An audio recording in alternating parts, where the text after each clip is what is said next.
Well, welcome everybody to this briefing. My name is Nicole. I'm from the Center for Economic and Policy Research. We have a great panel today to talk about paid leave in California and its implications for the United States.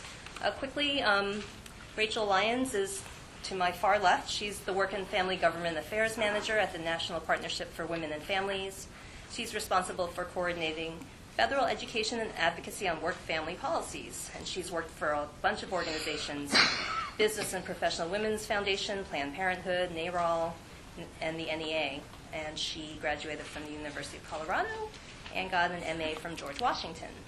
Eileen Appelbaum is my colleague. She's a senior economist at the Center for Economic and Policy Research. She used to direct the Rutgers Center for Women and Work. That's a tongue twister. She was research director at the Economic Policy Institute, and she was a professor at Temple University. She got her PhD from the University of Pennsylvania in economics. Ruth Milkman is a sociologist of labor and labor movements, and she's written about low-wage immigrant workers. She co-authored the study on California's paid family leave program, which is the topic of today's discussion. After 21 years as a sociology professor at UCLA, she returned to New York, where she's now at CUNY and the Joseph F. Murphy Institute for Worker Education and Labor Studies. She got her PhD in sociology from University of California, Berkeley.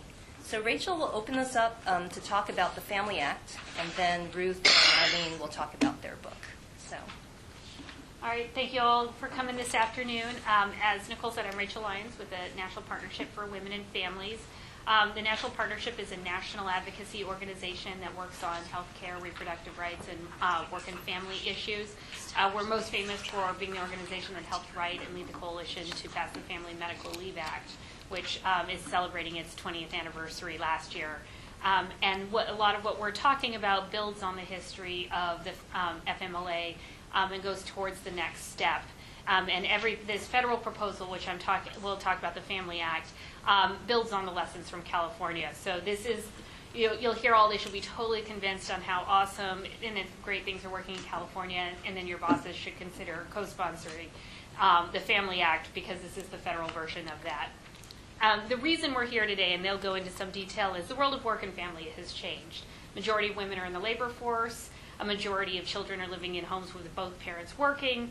The traditional division of labor has changed, and most families need both incomes to survive. And most people are super stressed about that. Research after research shows that everybody is feeling work and family conflict, both men and women. And part of the reason we feel that conflict is because we don't have access to supports through our workplace. 12% of workers don't have access to paid family leave. That means that they don't have any specified time off to go take care of a family member when they're sick, or to do that new baby bonding. 40% of workers don't have time for pregnancy and childbirth, and these numbers have been dropping. The number of employers who offer paid leave has been dropping, for new mothers especially, has dropped from 12% in 1998 to 16% in 2008. And the division of who has access to this time off really varies by the type of work you do and your level of education. So we see a real division as we talk about income inequality in the country between who has access to this leave and who doesn't. And the tragedy of all of that is that nearly everyone would benefit from it. Parents would have time to bond with their infants, with children. As the population increases, we all need time to take care of our parents and to take care of ourselves. People are working longer, therefore we'll have more health needs in their later years. And it's also good for business. Businesses find that if they offer paid family leave, and we'll hear a lot about this, workers are more likely to return to work, stay with their same employer, therefore lowering your costs and turnover. It's also good for the taxpayers. When you offer paid family leave, especially to women, they're more likely to return to the workforce and stay, therefore contributing taxes, contributing to increasing this wage gap, lowering this wage gap that we've been talking about recently, as yesterday was the Ledbetter anniversary. It also means that you're less likely to go on to food stamps and other public subsidies because you have a continuity of income. So given though that's really good reasons to offer these benefits. So what is the solution? Well, we think one of the solutions is the Family and Medical Insurance Leave Act, HR 3712, sponsored by Rosa DeLauro here in the House. And it would provide up to 12 weeks of paid family and medical leave. It's a self-sustaining national insurance model of a program supported by a huge coalition of over 434 organizations around the country, and an organization in every state. It was introduced just this December, on December 12th, 2013, and it got a fair amount of, it got actually an enormous amount of press because, as you know, there's been a conversation going on about the struggles we're all experiencing balancing and work and family. There were articles in Glamour and on MSNBC and in the New York Times, and because it really is striking a chord with the American public. So the basic provisions of the Family Act provides 12 weeks of paid annual leave. That's for what we call the FMLA type reasons: birth or adoption of a child, to care for your own serious illness, or to care for the serious illness of a loved one. The benefits are 66% of your highest wage in the last 3 years, and there is a cap. There's a Florida cap on that. It's funded through an employer and employee tax payroll deduction of 0.2%. That's right, 0.2. And that's a 0.2 on the worker and a 0.2 on the employer. It would average out to about $1.50 per week for the typical worker to get the 66% wage replacement over the course. And it would cover all workers regardless of your size, part-time status, or time on the job. So this is how it differs from the FMLA, which is tied to your employer. This is an insurance model. You pay in a little money, and when you need time off, you apply for the money. And assuming you have one of the FMLA type reasons and you've been paying into the system long enough, there will be wages available to you. The eligibility is based on SSDI eligibility, which is a work credit system. That's a certain amount of time. So you spend a little time not tied to your FMLA eligibility. So this is especially important in this time where a lot of people are putting together two jobs, right? So FMLA eligibility is you have to have been at the same employer, working full time, and your employer has to be a certain size, 50 and over. This way, younger workers, people more likely to be having children, will be able to take advantage of it. It also has an anti-retaliation provision in it, so you can't be fired for asking for the leave. And it would establish a new Office of Paid Family and Medical Leave within the Social Security Administration to administer the program. But all the benefits and administrative costs would be covered by the payroll deduction. So taking advantage of the administrative supports of SSA, which is the federal agency familiar with making benefit determinations and cutting checks. So we don't want to build a whole new separate structure, but it is also the agents, but also not wanting to endanger the Social Security Trust Fund or the solvency of which so many women are dependent. So those are the basic provisions of what the Family Act would cover. And I'm glad to answer incredibly exhaustively detailed questions on this bill and anything. A couple things I hear from people are, don't people have paid leave already? And the answer is, unfortunately, most don't. As I said, 40% of the workforce doesn't have a single paid sick days. That's short-term leave. 60% don't have TDI, and which is temporary disability, generally what you take for maternity leave, or your own temporary disability. And 88% don't have this kind of paid family leave. So those are big numbers of people who are having to cobble together, not having the leave they need to take care of their families. The program is designed to pay for itself, and the program is based on models, and that's one of the things we're going to talk about the most here, is that there is evidence of how to administer this. There are 3 states that have paid family and medical leave, California, New Jersey, and most recently Rhode Island passed a law. So there's evidence of how this works, how it benefits, and so that leads sort of the last point, which is all of this evidence shows that there's a lot of public support for this. Over 86% in some polling shows support for a policy that provides paid family leave. And that crosses party lines, crosses demographics, and is, not surprisingly, very popular with women. We think this is a policy that's sort of urgently needed. The U.S. is far behind the rest of the world in providing benefits like this. It addresses critical economic and health needs that we're all experiencing right now. We'll hear a lot about the improved employment and retention rate, how it's good for the economy and good for businesses. And it's built on successful models and wildly popular with the American public. We think there's it's good policy and good politics. We think there's something that the time has come for us to help families help themselves, and this is so that's what the Family Act proposal aims to do. Great. Thank you so much, Rachel. So it appears that we are not going to be able to get anything up on the screen. I had really good slides today. Yeah, so another reason to make sure you sign in with your email address, we will post everybody's slides on our website and send out the video, God willing that it works. So everybody has the slides. Actually, everybody has 2 on the front page, and we'll get started with Eileen and Ruth talking about their book. Okay. We're going to kind of go back and forth, so I'll start. I'm Ruth, and thank you all for coming today. We're really glad to see such a great turnout. And we were supposed to do this last week, as some of you know, and the snow interfered, but here we are. So you have our slides in front of you, so the first one is just the cover of the book. If you really want to know all the gory details about what we're going to speak about, we're going to give you the big view from 30,000 feet up, but everything is in the book. We've been studying this for a decade, so kind of this is the final product, we hope, so we're happy to talk about it anytime, any place, for the reasons that Rachel said, which is that this is an issue that, whose time has come, if you like. It came in California a decade ago, actually.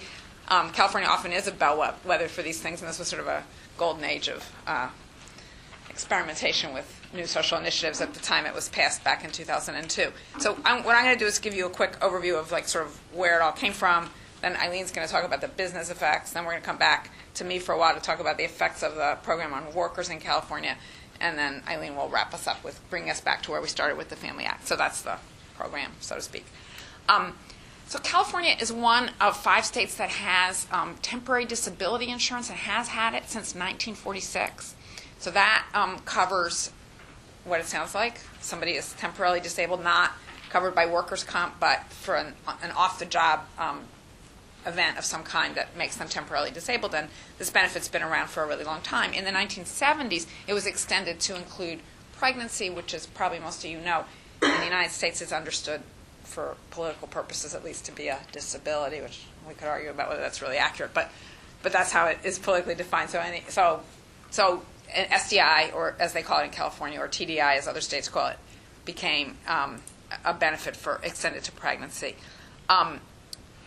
California's wage replacement level for SDI is very high by national compared to the other states. The few other states that have it, it's about it's over $1,000 a week at the moment, and it's indexed.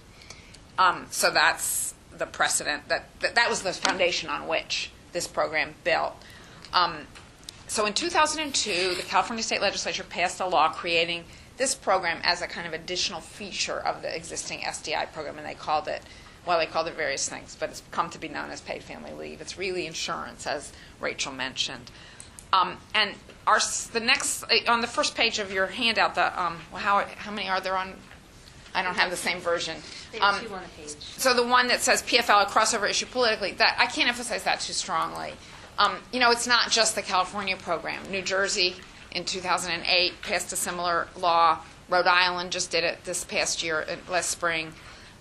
Connecticut passed a paid sick leave legislation recently, which we're actually studying as well at the moment. About forthcoming soon to you next. Anyway, that's the next thing we're going to put out is a study of that. A number of cities, most recently Newark, and my city, New York City, my new city, New York City. I'm a refugee from California. So I just moved back there, as Nicole mentioned. So this is sort of happening in an era when very little else is going on in terms of new legislation, right? This is one that is a political winner, and tell your members that. I mean, this is important. It really is popular.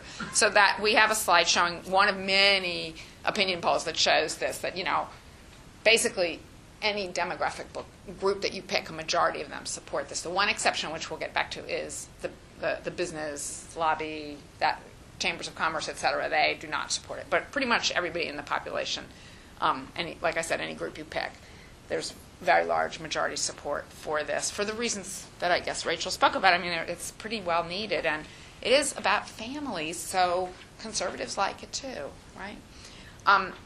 What got us excited about this and why we have been studying it all these years is that this particular law, and the Family Act similarly, is a potential social leveler. So the way it works in the U.S., which, as you know, is one of the very few countries in the world that doesn't have mandatory paid leave, sponsored by the government in some form for at least formal sector workers.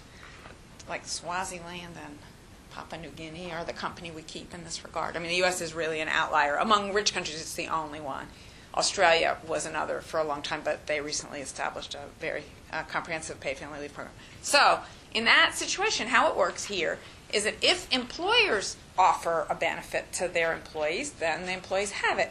And what that means in practice is that basically managers and professionals tend to have some kind of benefit. It might not be called paid family leave, but there's something there that they can draw on if they have a baby or need a short leave for these kind of purposes. Not everybody does, even in those ranks. But ordinary workers, low-wage workers especially, typically have nothing.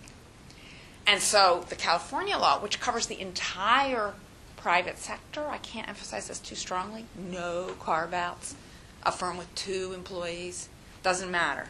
Self-employed folks can opt into it. It's universal in the private sector, not the public sector, which we'll come back to. So, this is it got us excited because it seemed like a social leveler, that it would bring everybody up to, at least a minimum standard on this issue. And in theory, it does do that, although as you'll see in practice, it's more complicated because the awareness of the existence of the program remains quite limited, and, well, I'll come back to that later. So, anyway, so that was what excited us about it, and it was research-wise, that's what we're in the business of. This was, when it was passed in 2002, it wasn't going to take effect for another year and a half, so it was a great research opportunity from our perspective, and we were able to collect baseline data before the thing began and then follow up later, so that's why it took us 10 years. Well, among other reasons. Okay. And this program, there is no direct cost to employers. It's funded 100% by a payroll tax on workers. Like the Family Act, it's extremely inexpensive for a variety of reasons. Mostly that, although, most workers will have some kind of event that qualifies for this insurance at some point in their working lives. At any given point, very few people are using it. So the cost, like any insurance, it's spread over a large population, and that's what makes it very affordable. One of the drawbacks of the California statute is that unlike FMLA, and I believe you've solved this for the Family Act, there's no job protection in the statute. So if you're not covered by FMLA, which guarantees that your job will be held for you, or a similar job, after your leave, or there's a California law called the California Family Rights Act, which is quite similar, you don't have that protection, so that is a limitation of it.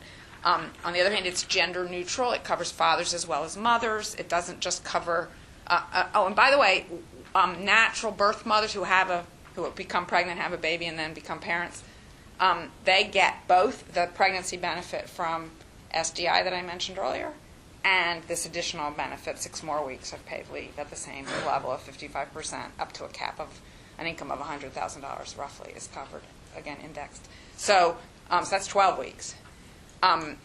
Fathers can get it for 6 weeks. Foster and adoptive parents can get it for 6 weeks. Domestic partners are eligible as well. So it's very comprehensive, and it also covers, I guess this wasn't mentioned before, leaves to care for a seriously ill family member. So it's very broad in its coverage. The take-up rates, however, have been much lower than expected, partly because of the awareness issue that I already mentioned, and we'll come back to that. Again, it's covered by a payroll tax. Right now, in 2014, that's a 1% tax that covers both SDI and paid family leave. So it's, again, very affordable. On the first $101,636 of earnings. So in this year, 2014, the maximum any employee could pay, and this would be at the high end, is about $1,000 for the year, or $20 a week. For a $10 an hour full-time worker, it's $4 a week. You should make this last point, Eileen, because it's your this is your favorite point about this. Why don't you start with that and then can take over the rest of it. Alrighty, so, let's see which one is it. No, just if it were an employer tax. Right, so there's often a big debate, especially among advocates or policymakers, about whether the tax should be shared or whether it should fall just on employers or just on employees. And the answer is that from an economist's point of view, it doesn't really matter how the law is written. It's the demand for the workers that's going to determine who actually pays it. And my favorite example is if you are a systems analyst employed by IBM in Texas, where they have almost no taxes, and they want you to move to Silicon Valley. The employer says, gee, we need your skills in Silicon Valley. We're going to move you to California, where they have all kinds of taxes. How will they get the employee to move? They have to raise that employee's pay sufficiently that after taxes, they're making the same as they had made in Texas. Otherwise, nobody moves. So even if the law is written so that the employee pays all of these taxes, in fact, it's the employer who has actually paid the tax, because they had to raise the pay of the employee to cover the tax in order to get them to move to California.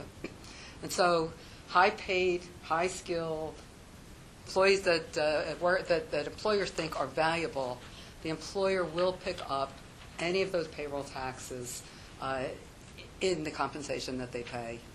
And then you have a worker who employers feel, at least, can easily be replaced. They don't really care who's filling the job. It doesn't really matter to them. In the first year, of course, the employer will pay their share. But after that, any wage increases that people might have gotten, any higher pay to new hires because the market has changed, all of this will not happen. And so over time, no matter how the law is written, the burden of the tax is going to fall on the employees. And we see this, just to give you another example of it, we see this in union negotiations over compensation. The employer will say, here's what I have for compensation. You can take it in wages, you can take it in health benefits, you can take it in pensions. So who really is paying for employer-provided health care? And of course, it's those workers who over the years have given up wage increases in order to get employer-provided health care. It's really coming out of their compensation. So it's not who the law says is going to pay something that determines who actually pays it. And so you're a union worker, you're actually paying for your own health care in the form of lower wage increases over the years. And you're a highly skilled, highly desirable employee, and the employer will pay it so that they can retain you. So we never go to the mat on that issue. Yes, it would be nice if it was a shared cost between employers and employees. That would be a nice thing. But as I'm going to tell you in a minute about the employer opposition, it just doesn't seem to us, at least, worth it to fight that battle. So we didn't fight it in New Jersey, and we didn't fight it in Rhode Island. And in fact, once it's completely employee paid, you actually have the following advantage. You're paying for it. You want it to cover domestic partners? Too bad. If the employers don't like that or somebody else doesn't like it, employees are paying for it. If that's what we want, that's what we should have. You want to broaden the coverage, as they do in California, and have in California to have a broader definition of family, well, the employees are paying for it. If they're willing to pay for it, why not? So it gives you a certain leverage that you don't have in the other situation. So that's my basic view. I mean, I would like to see it be a shared expense, but if there's something we have to give up at some point, to me, this is the easy one to give up because it has no effect on low-wage workers whatsoever. In the end, not the minimum wage, obviously you can't push it down any lower, but anything above the minimum wage, and minimum wage workers also will not get any kind of increases until the employer feels that they are paying that tax. So anyway, that's my view on that. So even though it did not cost business anything in California, and I just want to say one thing about the 1%, it's much higher in California than it will be in a national bill because California has 52 weeks of, you can draw pay for 52 weeks, up to 52 weeks for your own illness or medical emergency, medical condition. That's a lot different than the 12 weeks that you can get under the Family Act. So that explains why the 1% is low, but the Family Act is even cheaper than that because the coverage is just for the 12 weeks and not possibility of 52. So as Ruth said, in general, the public loves this. We didn't find any group, white Republican men over the age of 65. We still had a majority. It doesn't matter how you slice the demographics. You get a majority in every group. But the organized business opposition, and most individual employers don't have any time to study legislation on their own, and consequently they tend to believe whatever the NFIB or the chamber tells them. But we have actually gone out and talked to businesses, and it turns out that if you have a chance to speak with them, they quickly understand that this is not going to be a problem for them. But in the meantime, we ran into tremendous opposition from the organized business groups. They claimed that costs would rise and it would be a job killer. They said if you give people the ability to take time off, everybody's going to use every day they have available to them. We're going to have people taking off 6 weeks a year, every single year. It's going to be horrible. And not only that, but small business is absolutely not going to be able to manage. The problems are going to be even worse there. And there's going to be, not only will people take it off when they need it, but there's going to be widespread abuse. So these were their fears, their concerns, their publicity. I don't know what to call it. This is what they put out.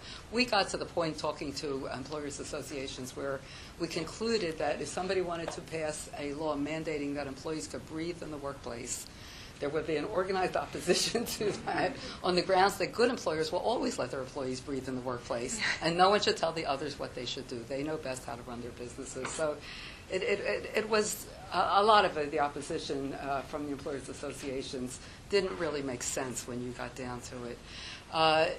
The business lobbying did have the effect. I wasn't in California at the time where I would have told the advocates not to worry about it. But anyway, it did have the effect of scaling it back. So the original proposal had been shared between employers and employees for 12 weeks. When the employers wouldn't do it, and the other side, the advocates had to accept, and the policymakers had to accept that, they scaled it back to 6 weeks. So anyway, that's what happened. And despite the fact that it's completely employee paid, the employers told us that this was going to be terribly expensive for them. After all, they were going to have to figure out how to get the work done. So we discovered when we went out there and spoke to the employers that these fears turned out to be unwarranted, did not come true. We have the employer survey. We have it in their own words. In terms of profit, the biggest effect, if we had the slide, you would be able to see it. Maybe you can see it on your page. Yeah. The biggest effect is no impact. Well, think about it. Women have been a major force in the workforce since the 1970s, which means that men and women in the workforce have no one at home to take care of sick children, and of course, people continue to have babies, and people continue to get sick. So they've had to adjust. They've long ago had to adjust to the fact that these things were going to occur. And if you cannot run a business in a situation where some of your employees may occasionally have a baby, or somebody may occasionally be in an automobile accident, or somebody's mother may have a stroke, or father have a heart attack, or somebody has a parent or a spouse recovering from cancer and has to take them intermittently once a month or once every 2 weeks for chemo, if you haven't already adjusted to that by the year 2003 or 2004, you're already in big trouble, right? It's not. So most employers have some. That's what we discovered. We went out and talked to employers as well as doing the survey.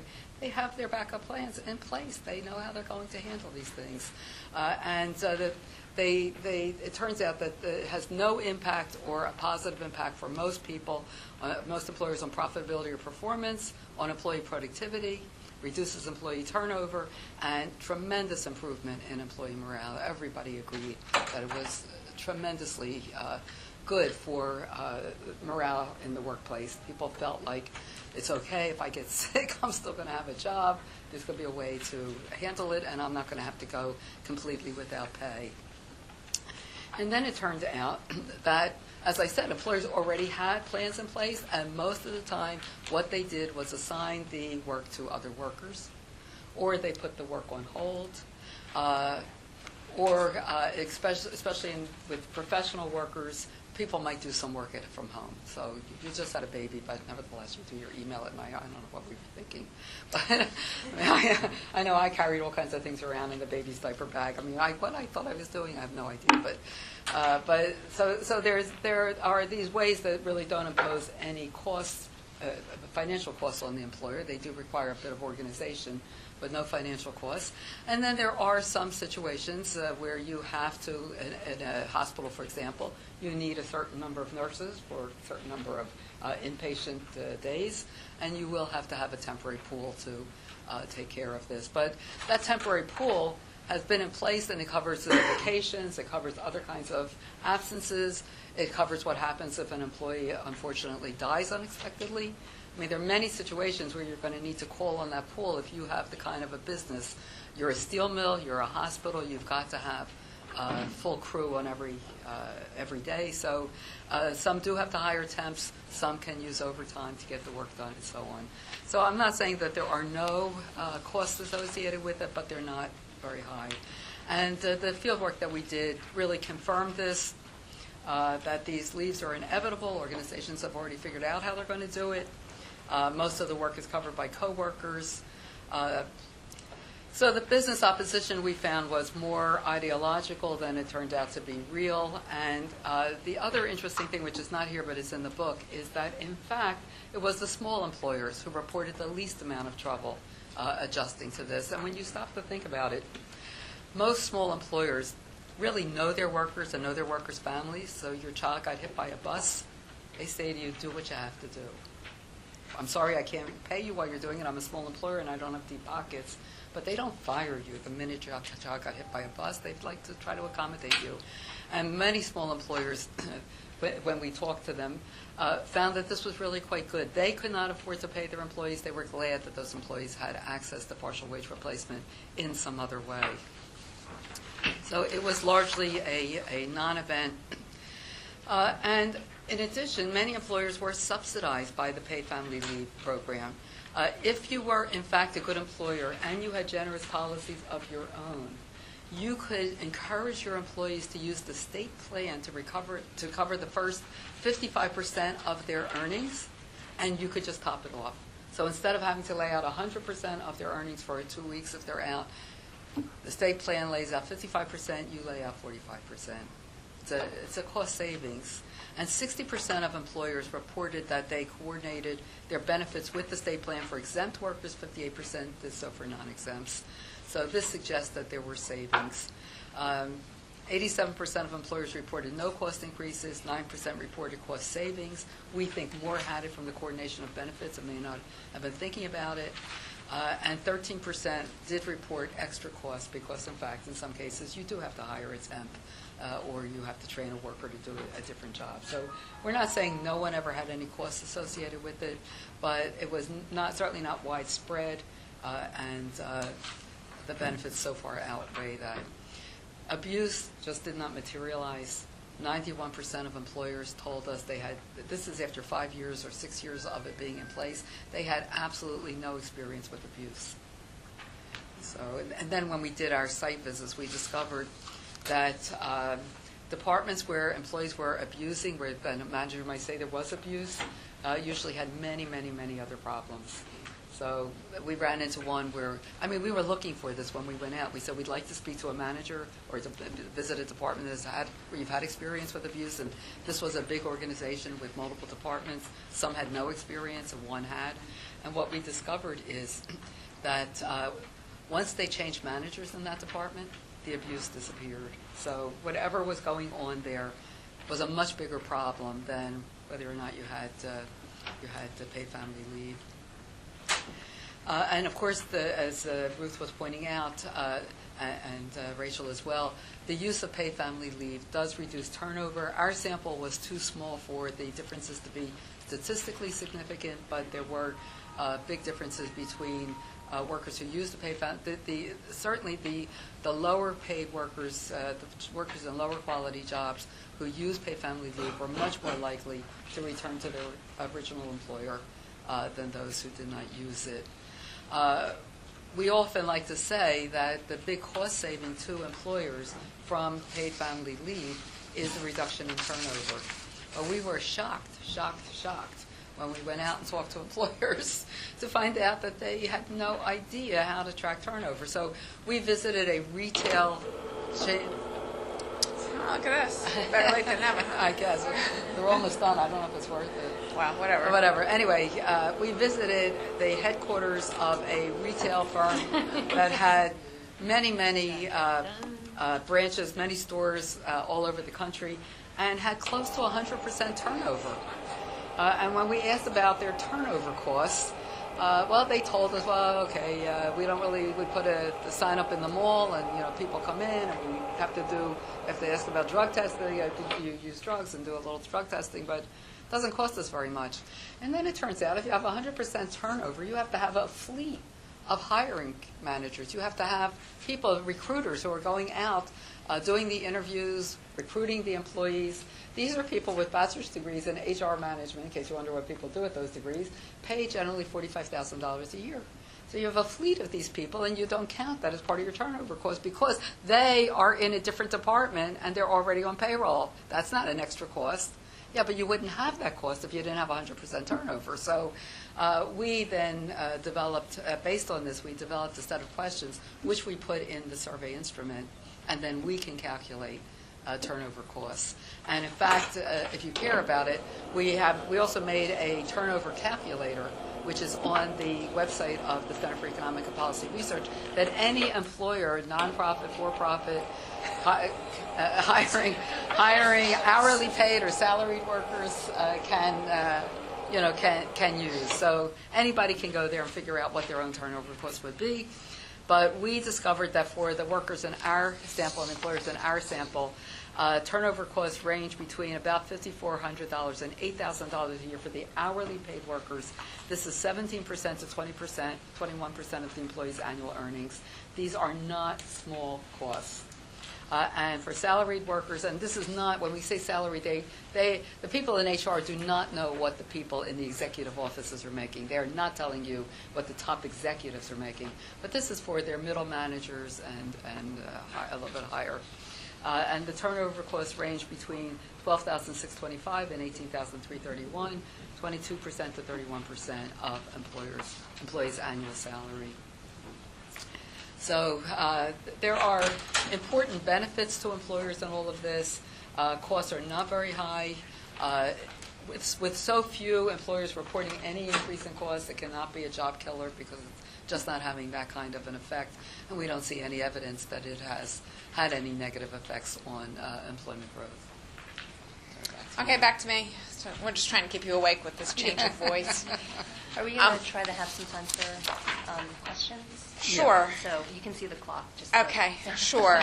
There's not that much more. Great. I'm now going to, so you've now heard about the, impact or lack thereof on employers. Now we're going to talk a little bit about the impact on workers, which of course is the intended beneficiary of this program.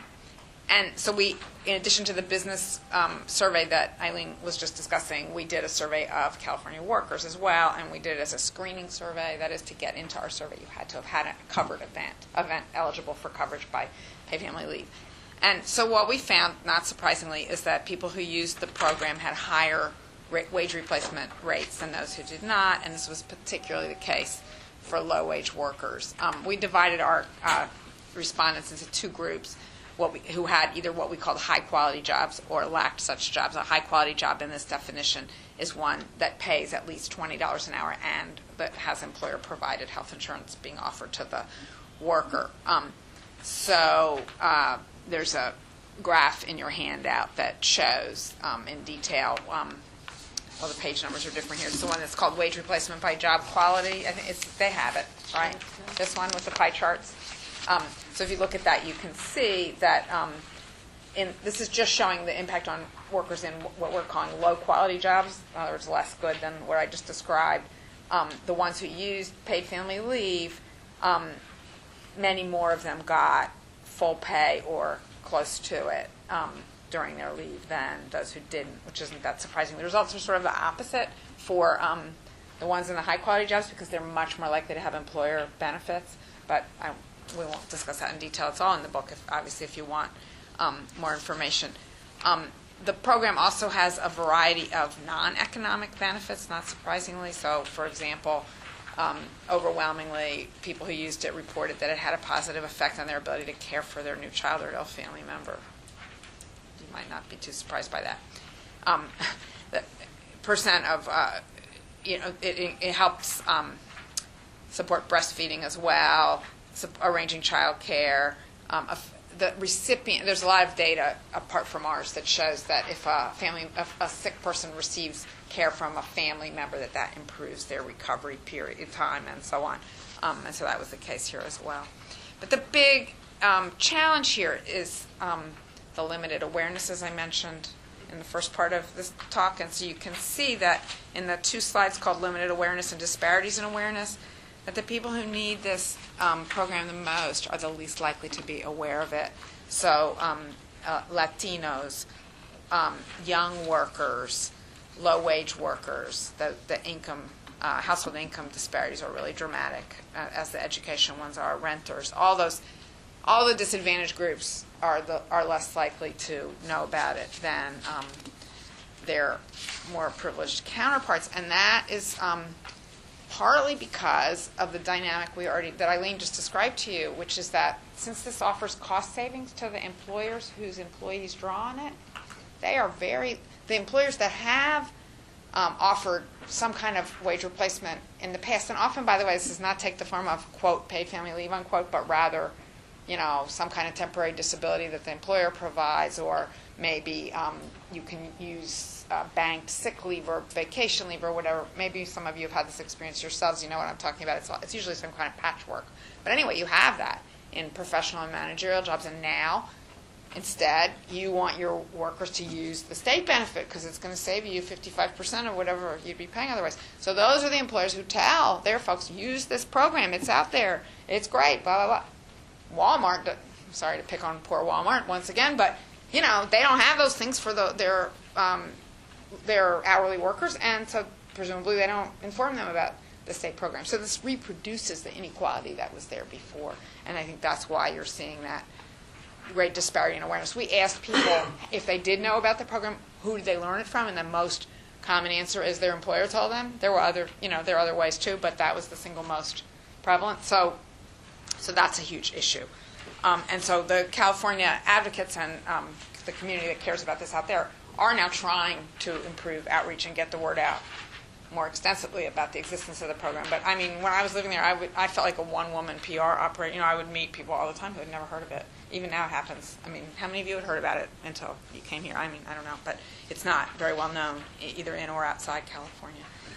So anyway, that's the big challenge that lies ahead.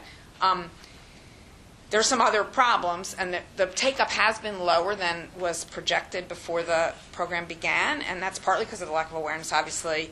It's also because of probably, and our data are much shakier on, but it seems kind of self-evident that the lack of job protection is another reason people might not be taking it, and we have some evidence suggesting that. There's also, the people who are not covered by FMLA may or may not have continuity in their health coverage if they go on one of these leaves.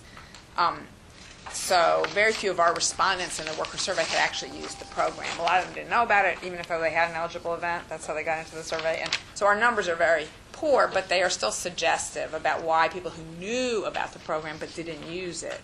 So we did try to look into that a little bit. And these numbers are not very robust statistically, to put it mildly, but they do suggest some of the problems. Some people thought the benefit level was too low.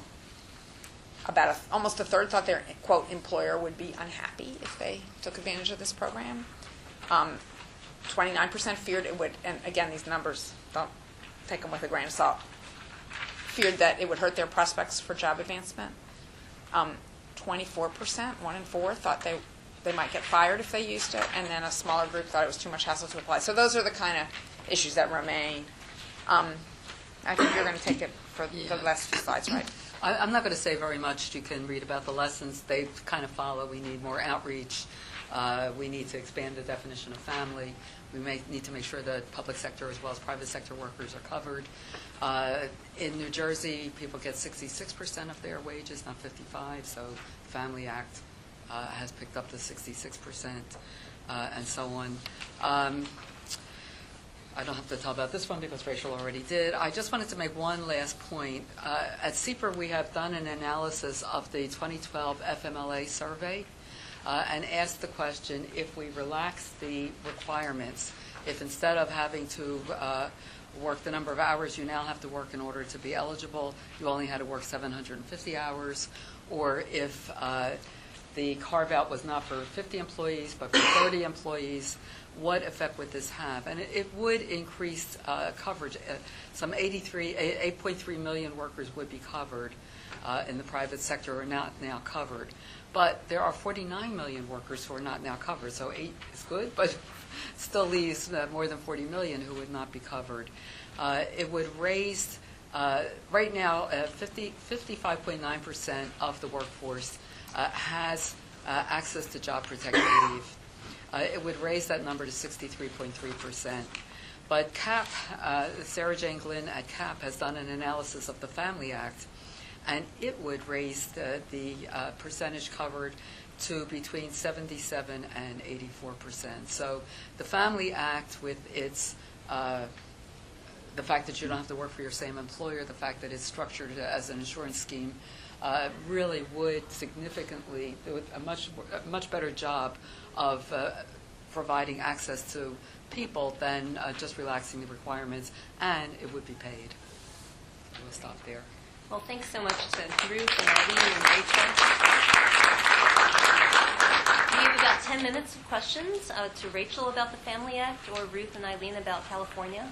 And if that's not enough, we can hang around a little longer. If anyone who's interested, We have the room for a available. while, but we didn't want to keep you guys too long. So does anyone have a question?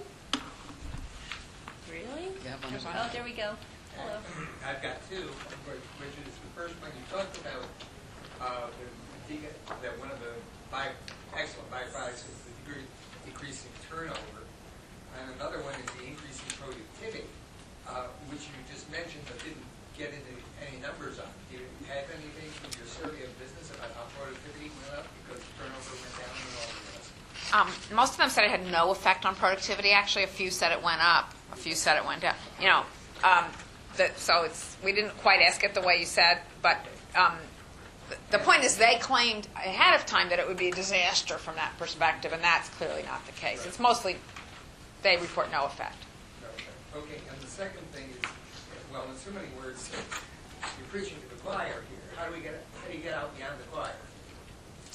Well, they seem to find us, and we try to respond. I mean, on the Connecticut thing, for example, which this has already gotten so much play, I think that it's become really difficult for them to argue that it's a job killer, because it didn't kill jobs in California, it didn't kill jobs in New Jersey. We now have it in Rhode Island. We'll see what happens there, but we expect it not to kill jobs, and so there's no evidence of abuse. But the same thing happened with the paid sick days in Connecticut. It's exactly the same arguments. They don't even change their arguments. We're talking about 5 paid sick days, and they make the same case they made for 6 weeks of paid family leave. So we try to respond with the facts, and I think so far it's been effective in reaching the public. But you have people whose pay depends on their opposing all of these things. When I was in New Jersey, I'll only take a second because I don't want to talk all the time. When I was in New Jersey and they were holding, at the Center for Women and Work, and they were holding the open hearings on whether there should be paid family leave in New Jersey. And the person came from the chamber and said, this is horrible, and gave all the reasons they didn't like the bill, and the person who introduced the bill said, well, those provisions are not in the bill. Okay, so that, there's no point in your objecting to them. We haven't included them. Person came from the NFIB and gave exactly the same testimony. Hated it for all of these reasons. It did not matter how many times the state senator who had introduced the legislation told them that those were not the provisions in the bill. They were being taped. They were going to use this in their newsletter. They were going to use this on their website. You will hear them saying, we oppose this bill because it will make employers will have to do this. Employers will have to do that. They will have to, a small employer will have to hold the job open. But whatever it was that they were saying, they were not the provisions of the bill. But nevertheless, That's what they get paid to do. And we ran into that many times speaking to employers whose only knowledge of what they thought was in these bills came from these employers associations to which they belong. Once they have their own personal experience with it, the whole thing disappears. Becomes, as they will tell you, a non-event. And also, once they lose the political fight, they move on, So that's the other thing we've seen. I mean, this is not that different from things like the minimum wage, which you all know about, right? So they oppose those things too, but once it happens, they pay it and they move on to the next fight. So they are graceful, at least when they lose, but to some extent. I just want to add one other thing, that this isn't really for you guys, but for the advocates, what this means is that you can out-organize them because the popular support is there. And for the folks you guys work for, the members of Congress and the state level, state legislatures and all, this is a political winner. There is, it's true that the chamber's going to show up in your office and say how horrible it is. It's not true, A, and everybody else supports it. So that's the good news. So I think the challenge is to sort of, build a broad enough coalition to outmaneuver the chambers and all, and their arguments can be demolished pretty easily, not just because of our work, but lots of other people have done the same thing. I mean, the evidence is out there. Yeah. Well, I was curious with the problems with awareness in California and the fact that employers are the main kind of line of communication.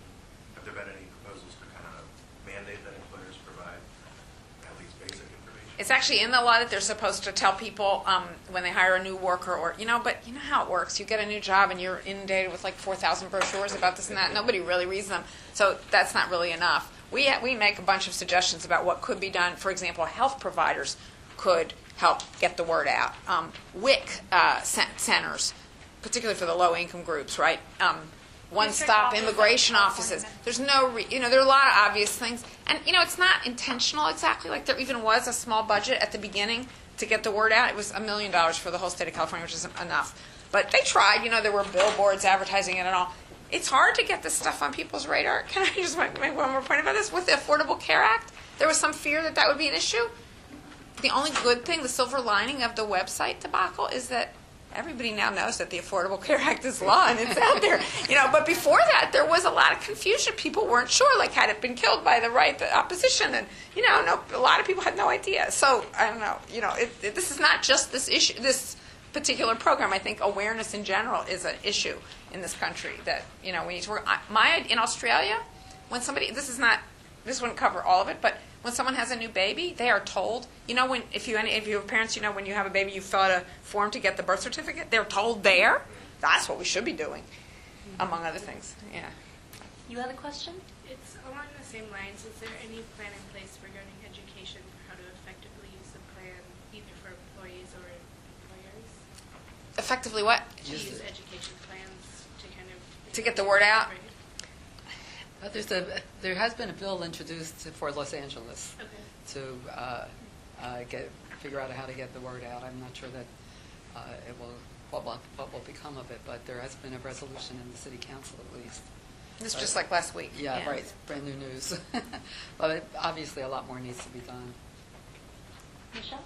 Quick question. I'm pretty sure there's something in here for military families. When I talked about how this can be used for deployment for them. For the Family Act. Yeah, so at the federal level, the FMLA was expanded in 2008 for contingency leave for military families, and since the Family Act tracks with FMLA, one of the reasons you would be able to access this paid leave is to deal with deployment issues that arise out of the deployment of yourself or a family member. So we have seen this, especially in cases of both parents being in the military and having to do child care arrangements. You need some time off to set up those arrangements if both parents are going to be deployed at any given moment. So that will be something, because it tracks with the FMLA, that will be available under the Family Act as well. I just wanted to say I appreciate this topic, especially coming from the caregiving perspective. We have an aging population of baby boomers who are themselves suffering from health outcomes from caring for aging parents. So they're in their 50s and 60s caring for people in their 80s and 90s. And I know that for them, in states like California, this is a huge help to them to be able to care for their parent that has Alzheimer's and also for families with disabilities. So I was wondering if the panel could maybe speak to that aspect of paid family medical leave. It has been very important. And in the beginning, when we tried in New Jersey to have it, older people thought, well, I've already had my children, this doesn't apply to me. But once they understood that it's difficult to ask your child to take off from work, or your adult child to take off from work, to take you to the doctor, to take a week to get you settled in a rehab place or whatever has to happen. But if you know that they can draw a partial wage replacement, it has a whole different feeling about it. And so I don't know whether this was true in California, but certainly the AARP, the Older Women's League, and any number of organizations like that were very important members of the coalition. And California as well. And organized labor, we shouldn't forget, did a lot of the political heavy lifting in both cases. In both cases. I don't think that was true in Rhode Island to the same extent for whatever reason, but it was important in both of those. It probably wouldn't have happened without that. So. And despite the fact that their own members mostly already had it, they were very active advocates. I'm sorry. Oh, that's fine. I thought I saw one last hand, or Middle question. yep. So if the Family Act were passed, would will increase be an opt-in thing or automatically?